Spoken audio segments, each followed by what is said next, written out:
Jeg er Claus Vestergaard, og jeg er 63 år gammel, uddannet gartner, og jeg er ejer af Danroots, som er en virksomhed, der producerer rodfrugter.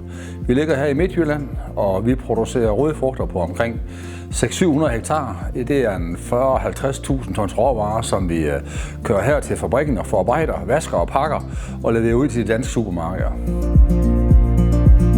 Vi har jo arbejdet med skaldspolerer. Vi havde en, der var 16 år gammel, så havde vi en, der var 6 år gammel. De har kørt perfekt.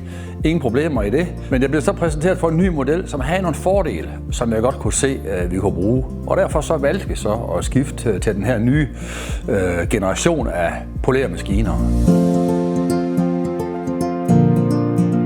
Mange af de ting, som vi dyrker, gulerødder og kartofler, der kan godt være nogle små overfladiske skader på, små pletter.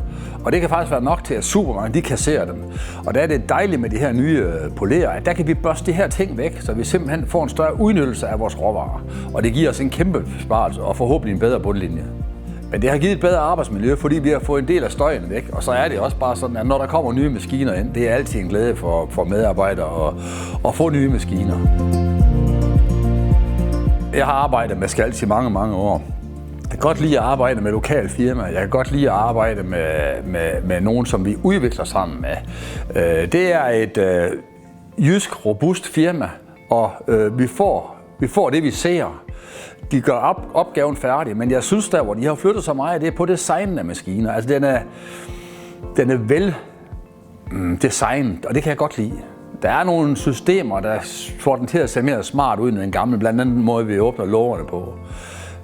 Der er nogle nye sensorer i den, som også er bedre til at styre vandniveauerne.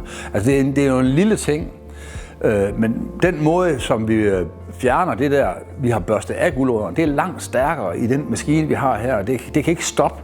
Der er gjort nogle gode tanker. Det er godt nok nogle meget enkle tanker, men derfor det er jo faktisk de enkle tanker, der flytter noget. Det er dem, vi gerne ser implementeret i en ny maskine. Jeg synes, at Skals er et firma, som jeg gerne vil anbefale. Jeg vil mest anbefale det, fordi jeg synes, det er nogle rare mennesker. Og jeg bestemmer mig til, at i mit liv, der gider jeg ikke arbejde med mennesker, som man træls at arbejde med. Skals er nogle lige til mennesker, og de lover, hvad de holder. Det betyder også noget for mig. Det er helt i orden, at de ikke kan levere før sent. Jeg vil bare gerne vide det. Jeg kan ikke lide at arbejde med folk, der lover noget, og så ikke holder det.